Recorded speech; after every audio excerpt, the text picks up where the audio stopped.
Eu vou pedir para que você abra a sua Bíblia no livro de Mateus, no capítulo 7. E essa reflexão, ela partiu de uma... O pastor Salom chegou agora ali. O pastor Salom conhece o pastor Monteiro, não conhece o pastor Monteiro, pastor Salom? Pois é. E essa reflexão, como eu estava dizendo, ela vem de uma análise que eu estava fazendo do versículo 7 do capítulo 7. É um verso conhecido de todos nós. Diz: pedi e dar-se-vos-á, buscai e achareis, batei e abrir-se-vos-á. Pois todo o que pede recebe, o que busca encontra, e a quem bate, abrir-se-lhe-á. E na minha Bíblia aqui, e talvez na sua Bíblia também, logo no iniciozinho desse texto, é uma seção aqui do capítulo 7, aqui nós estamos no contexto do Sermão do Monte, né?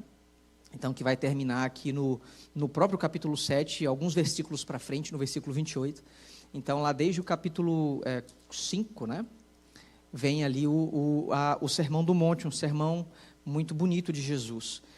E aqui no versículo 7 do capítulo 7 tem esse texto. E nessa seção, logo no início ali, tem também a referência lá de Lucas, capítulo 11, versículo 9, que tem exatamente o mesmo texto. Se você for lá, em Lucas capítulo 11, versículo 9, tem exatamente a mesma tradução.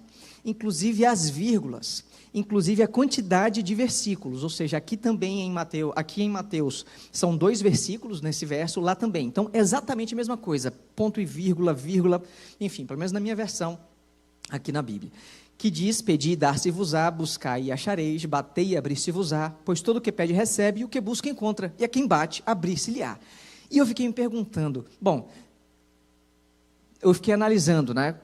No contexto da interpretação bíblica, quando a Bíblia ela enfatiza alguma coisa, é porque ela quer dar voz àquilo ali, ela quer deixar aquilo ali, né, bem claro na mente das pessoas. Mas mesmo assim eu falei, não, tem alguma coisa ainda aqui que pode ter uma diferença bem interessante. E eu consegui encontrar aqui pelo menos três diferenças nesses dois versos. O primeiro deles, vamos lá para Mateus, está aqui logo no verso 9, no verso seguinte. Então, Mateus 7, versículo 9 diz: ou qual dentre vós, depois que ele fala, né, pedi, dar-se-vos-á, pois todo aquele que pede recebe, o que busca encontra, e a quem bate, abrir-se-lhe-á. Versículo 9 diz: ou qual dentre vós é o homem, e aqui está a primeira diferença, que se porventura o filho lhe pedir pão, lhe dará uma pedra?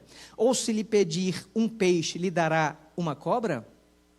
E aí, se você for lá para Lucas, capítulo 11, no versículo 11, ele muda aqui. Ele não considera aqui o homem, ele vai agora trazer aqui a figura de um pai. Então, ele começa aqui no versículo 11, Lucas 11, versículo 11. Qual dentre vós é o pai, que se o filho lhe pedir pão, lhe dará uma pedra? Ou se pedir um peixe, lhe dará em lugar de peixe uma cobra? Ou se lhe pedir um ovo, lhe dará um escorpião? E essa é a primeira diferença. Aí em Mateus, ele generaliza para o homem. Qual é o homem que se o filho lhe pedir pão, lhe dará uma pedra? Lá em Lucas, então, ele agora especifica. Qual é o pai que, se o filho lhe pedir pão, lhe dará uma pedra? A segunda diferença está logo na sequência. Vamos lá para Mateus capítulo 7. Ora, se vós que sois maus sabeis dar boas dádivas aos vossos filhos, quanto mais o vosso Pai, que está nos céus, dará boas coisas aos que lhe pedirem? Então aqui em Mateus, ele usa a figura de um homem genérico e diz...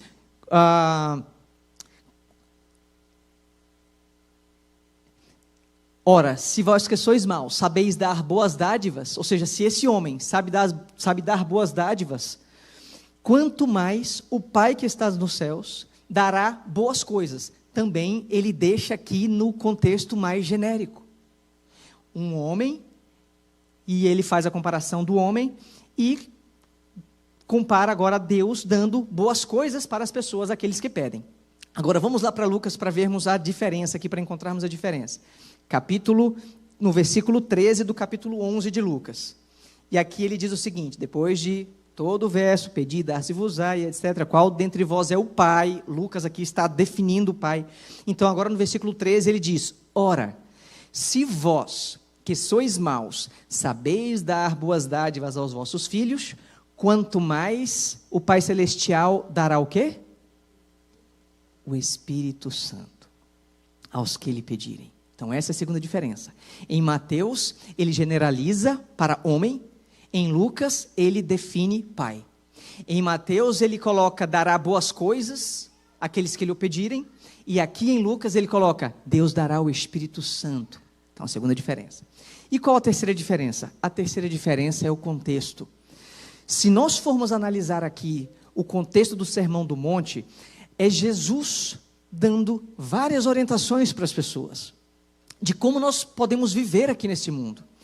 Se você for analisar logo na sequência dessa sessão aqui de Lucas, de Mateus, capítulo 7, versículos 7 até o 12, que foi o que nós lemos, até o 11, que foram os versículos que nós lemos até agora, você vai ver que a sequência aqui, inclusive, é Mateus, é esse evangelho dando ênfase na questão das nossas escolhas, de como nós devemos proceder, o que nós precisamos fazer. Se você for, por exemplo, no versículo 16, aqui do próprio capítulo 7, diz assim, pelos seus frutos os conhecereis. Colhem-se porventura uvas dos espinheiros ou figos dos abrolhos? Ou seja, ele está dando ênfase aqui naquela questão do fruto. Qual é o comportamento? Qual é a ação? O que aquela pessoa está fazendo? Pelos seus frutos os conhecereis.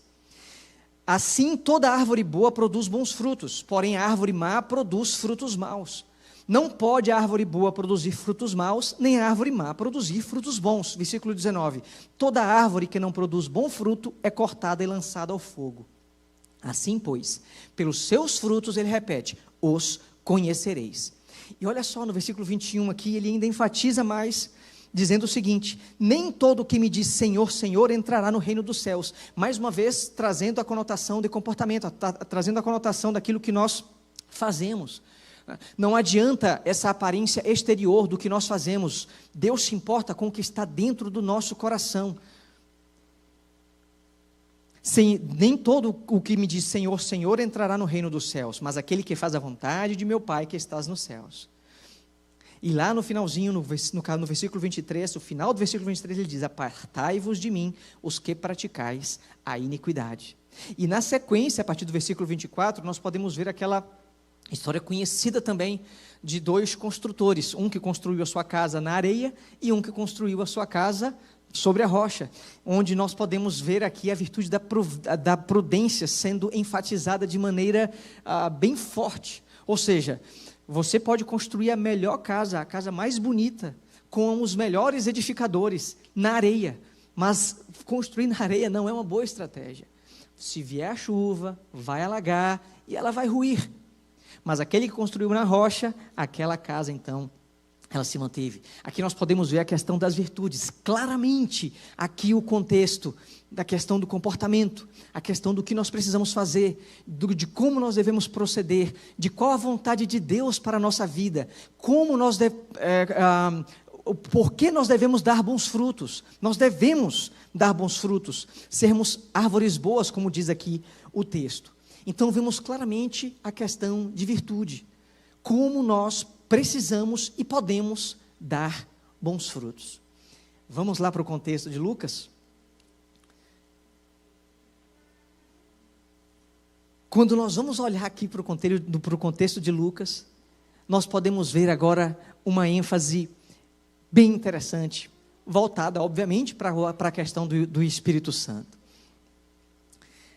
Mas Lucas aqui, ele não diz somente que nós devemos pedir o Espírito Santo. O contexto, desde o comecinho aqui do capítulo 11, a lógica que ele constrói a sua narrativa, ela está dizendo o seguinte para a gente: peça de forma insistente o Espírito Santo, porque Deus está disposto a dar para você. Essa é a narrativa que Lucas constrói. lá em Mateus, Mateus constrói a seguinte narrativa, que na verdade ali não foi Mateus, né? Ali ele basicamente traduziu, até Lucas aqui também. Bom, todos são palavras de Jesus, o Sermão do Monte, e aqui também são palavras de Jesus, né?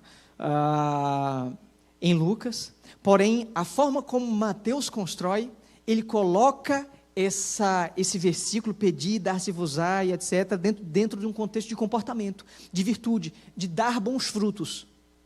E Lucas aqui, ele dá a ênfase no contexto de nós pedirmos insistentemente essa bênção que Deus está à disposição para nos dar.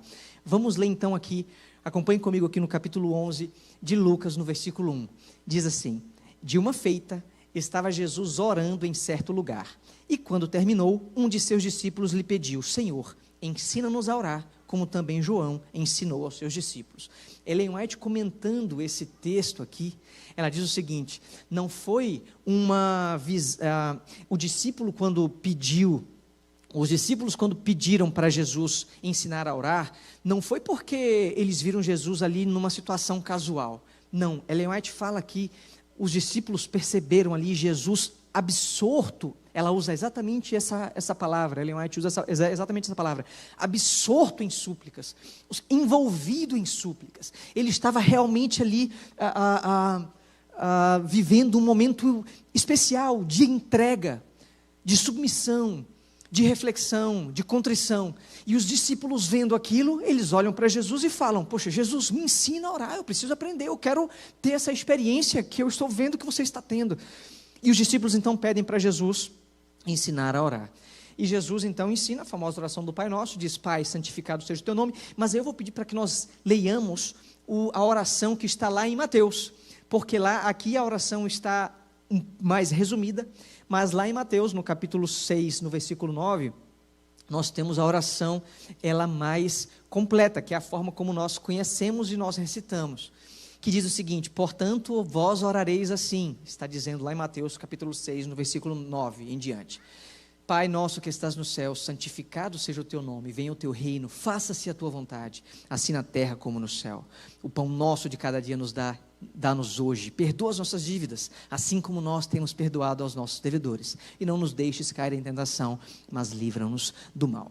Se nós vermos aqui, se nós analisarmos essa oração, em apenas aqui nós temos aqui em torno de 10, 11 linhas a oração, e nós temos 7 pedidos embutidos nessa oração. E quantas vezes nós já ouvimos alguém falar, né, ou pessoas falarem: não, nós temos que, a nossa oração a gente tem que agradecer mais do que pedir, a gente tem que glorificar mais do que pedir, a gente tem, enfim. Mas na verdade, se nós formos olhar, eu acho que, óbvio, o agradecimento ele tem que estar presente, a glorificação ele tem que estar presente, mas Jesus em nenhum momento disse que a gente não deva, que nós não devemos pedir. A oração que Jesus ensinou aos seus discípulos, depois que os discípulos pedem para que ele os ensine a orar, tem muitos pedidos. São 7, pelo menos 7 pedidos aqui na oração do Pai Nosso. Venha o teu reino, faça-se a tua vontade, o pão nosso de cada dia nos dai hoje, perdoa as nossas dívidas, não nos deixes cair em tentação, livra-nos do mal, santificado seja o teu nome. São pedidos. Agora, por que nós não devemos pedir? E olhando e voltando lá para o livro de Lucas, voltando aqui para a narrativa que ele está construindo aqui para chegar nessa questão do Espírito Santo, ele está dizendo o seguinte: peça. Jesus ensinou uma oração que tem muitos pedidos, então você precisa pedir, peça.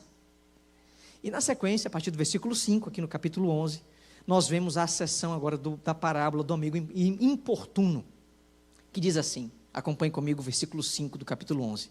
Disse-lhes ainda Jesus: qual dentre vós, tendo um amigo, e este for procurá-lo à meia-noite e lhe disser: amigo, empresta-me 3 pães, pois um meu amigo, chegando de viagem, procurou-me, e eu nada tenho que lhe oferecer.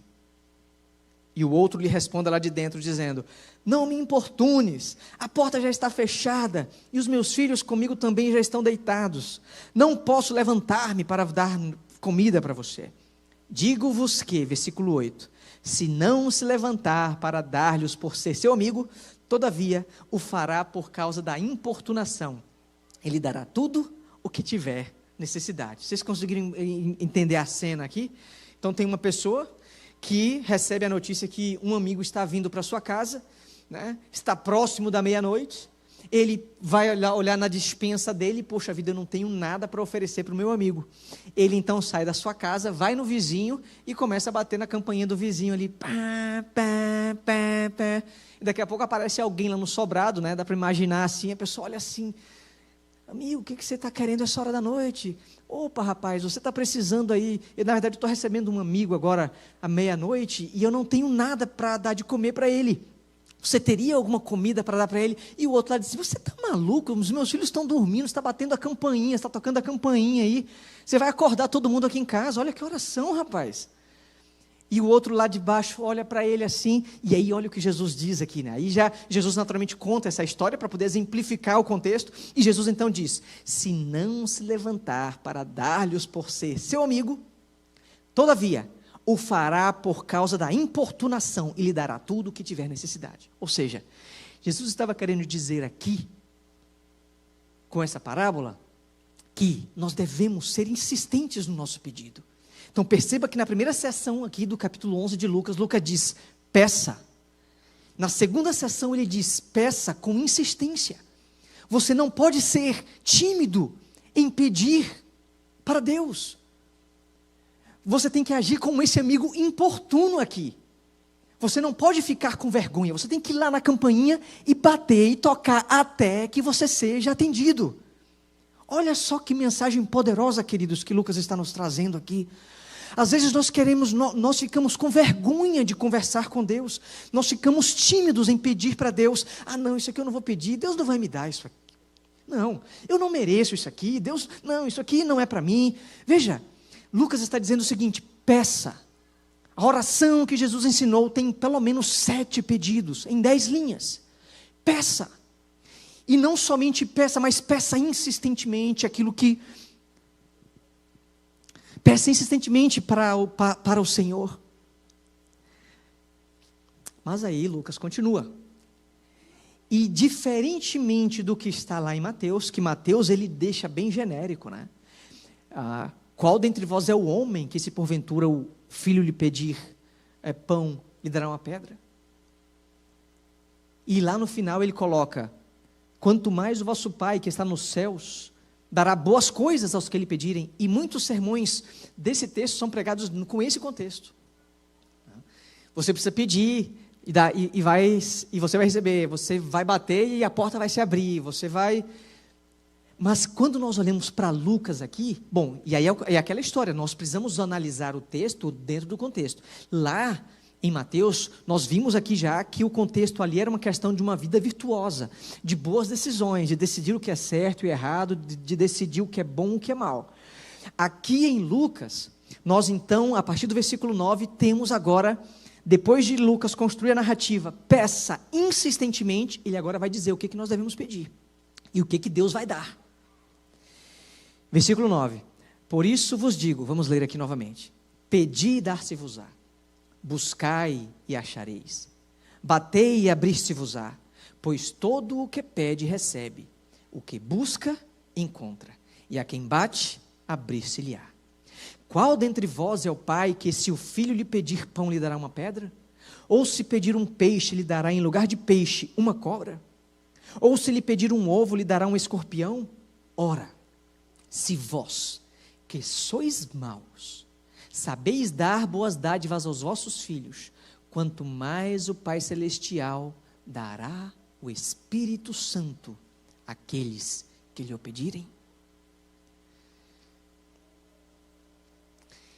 Agora vamos fazer uma ligação aqui entre Mateus capítulo 7 e Lucas capítulo 11.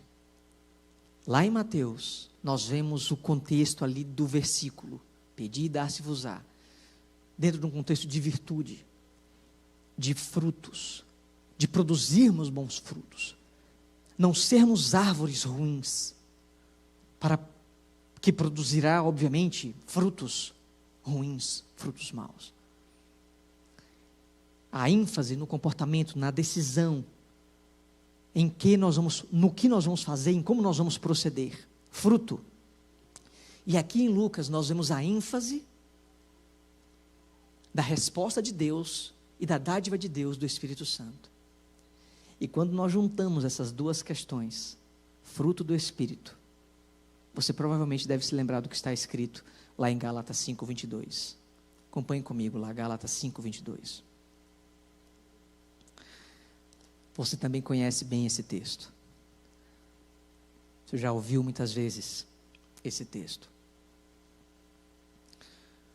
Que diz o seguinte: mas o fruto do Espírito, Espírito com letra maiúscula, é amor, alegria, paz, longanimidade, benignidade, bondade, fidelidade, mansidão e domínio próprio. Contra essas coisas não há lei. E os que são de Cristo Jesus crucificaram a carne com as suas paixões e concupiscências. E o versículo 25 diz: se vivemos no Espírito, Espírito com letra maiúscula, andemos também no... Não nos deixemos possuir de vanglória, provocando uns aos outros, tendo inveja uns dos outros. Se vivemos no Espírito, andemos também no Espírito. Como podemos fazer para vivermos no Espírito? A resposta está em Lucas. Nós precisamos pedir. O batismo do Espírito Santo está disponível para todos nós, e Deus, Ele é claro em dizer que se você pedir insistentemente, eu vou te dar. É a dádiva, a grande dádiva que Deus tem para todos nós. Se vivemos no Espírito, andemos no Espírito. Se vivemos no Espírito, a resposta está em Lucas. Andemos no Espírito, a resposta está lá em Mateus. No contexto ali do Sermão do Monte. Ali estão os ensinamentos que nós devemos seguir para sermos prudentes, para sermos virtuosos, para sabermos decidir entre o certo e o errado, para sabermos discernir o bem e o mal. E, obviamente, para usufruirmos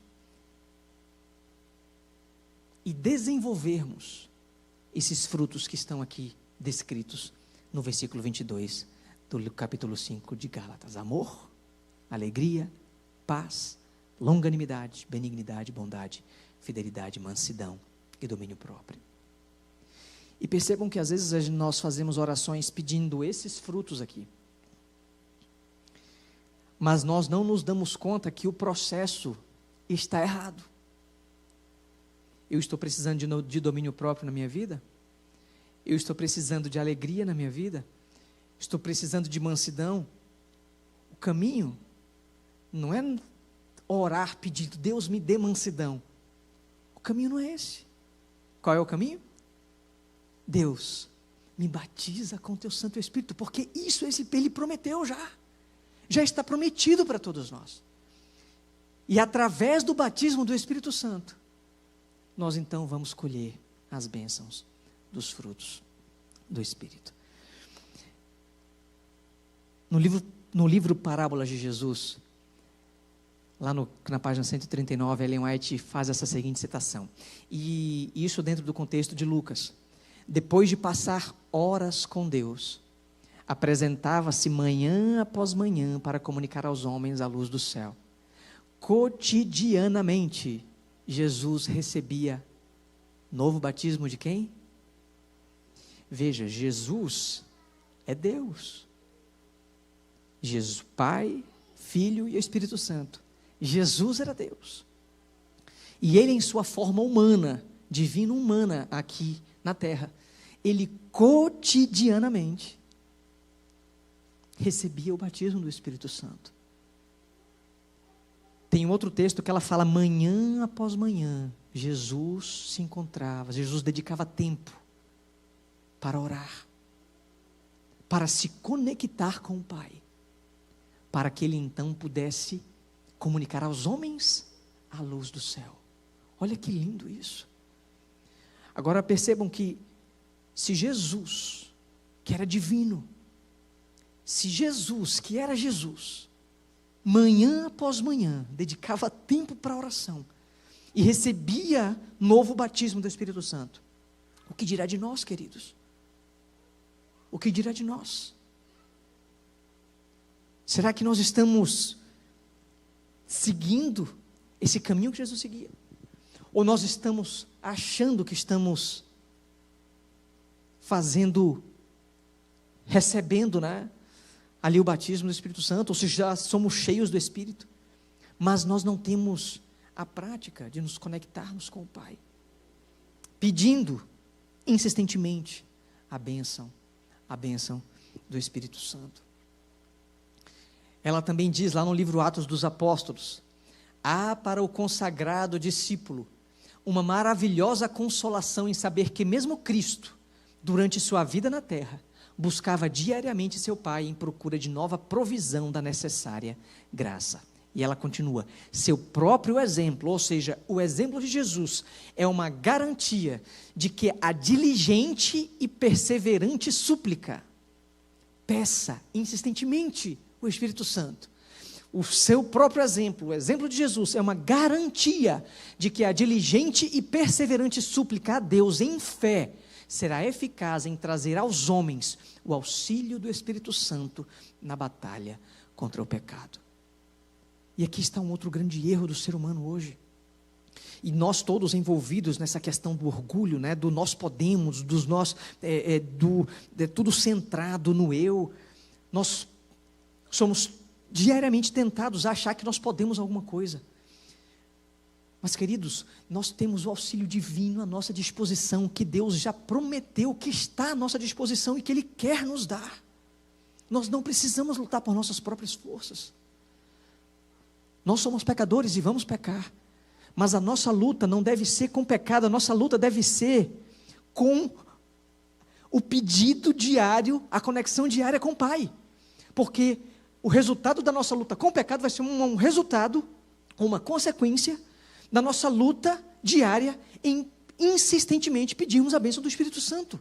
É aí que está a grande chave da mudança da nossa vida.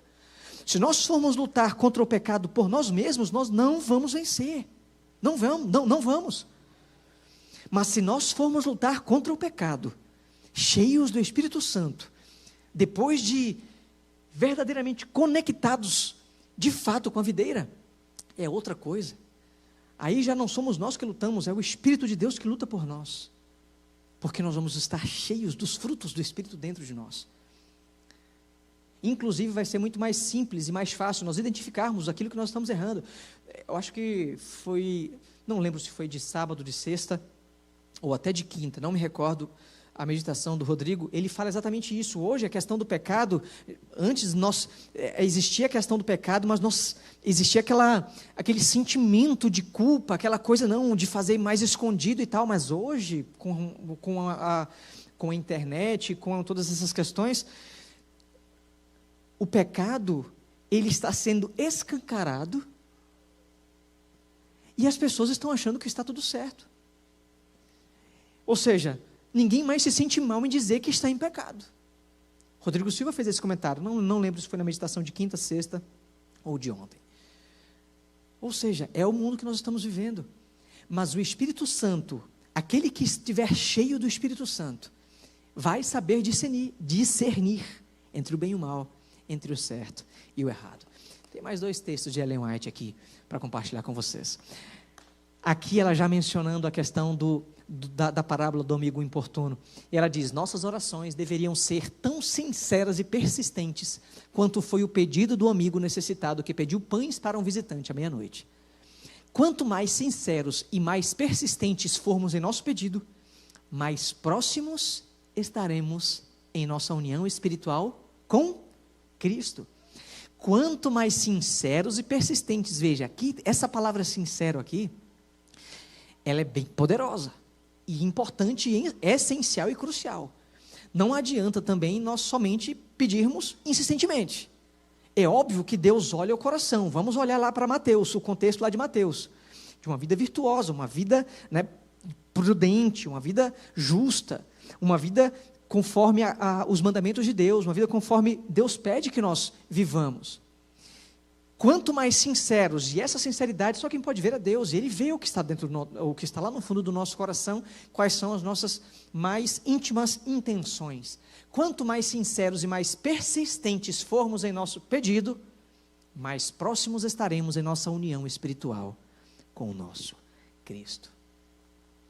E por fim, esta prometida bênção, ou seja, o Espírito Santo, que está lá prometido em Lucas capítulo 11, esta prometida bênção, reclamada pela fé, traz após si todas as outras bênçãos. É concedida segundo as riquezas da graça de Cristo, e Ele está pronto a suprir toda alma segundo sua capacidade para receber. É o que Ellen White diz lá no Desejado de Todas as Nações, na página 672.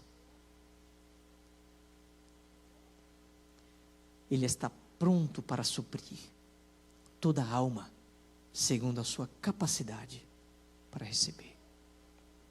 Queridos, se nós formos sinceros, insistentes em pedir a bênção do Espírito Santo, Deus está disposto a dar para todos nós.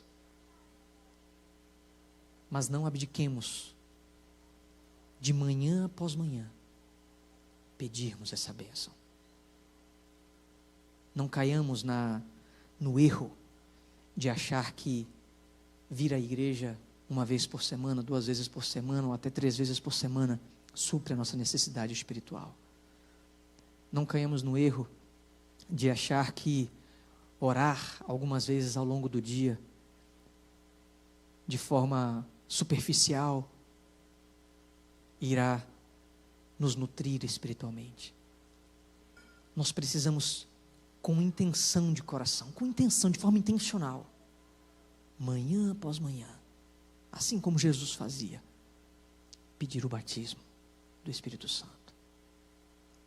Talvez essa seja a razão de hoje está sendo cada vez mais difícil nós olharmos para uma pessoa e vermos uma diferença nas pessoas. Você olha para uma pessoa, essa pessoa tem alguma coisa de diferente.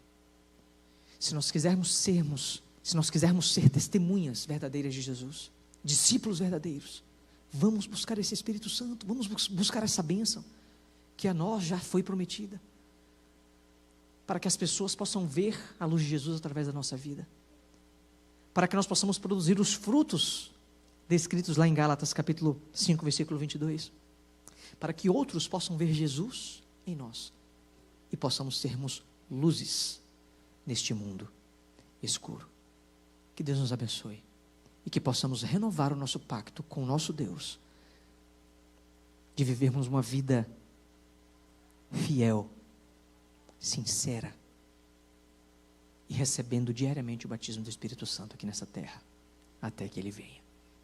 Vamos orar? Fique em pé e vamos orar.